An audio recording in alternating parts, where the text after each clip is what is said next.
Lord, hindi, oy! Uy, walang nagpihan na magagalaw. Meron din yung Blazing Duwan at si Samero. Pinupuruan nila. Kaya si Amoy Paul. Iniligtas ito si Samero. Ay, Bruce Comelaken. Kailangan na lumili ni Hold. Ay, can't forget ano ba? SOP. Pero si Ato ay, Ato ay, tuloy pa rin naman. Tinawag si Calvin. At nagkakaroon ng hakan. Ako, Ato ay as.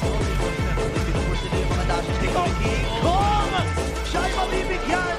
Dito ng Twisted Minds. Wala ang jumper. For the next 35 seconds. Pero nakakabawi si Samero.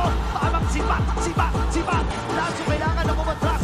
You're not one na papasukin ang kanilang zoom. At tinawag na nga si Barrel. Okay, buko na ata. At ni R, kailangan na pumatras. Meron din river manipulation. May sagot din na river manipulation. Siya nakakuha na kill. Blazing Duwan mula kay Ao. Naputin din ang umuubos buhay din sa friends. And this time, tatlong Piebro ang tumumba. And the Twisted Minds ngayon ay merong upper hand dito. At sinanda ang kanilang mga minions.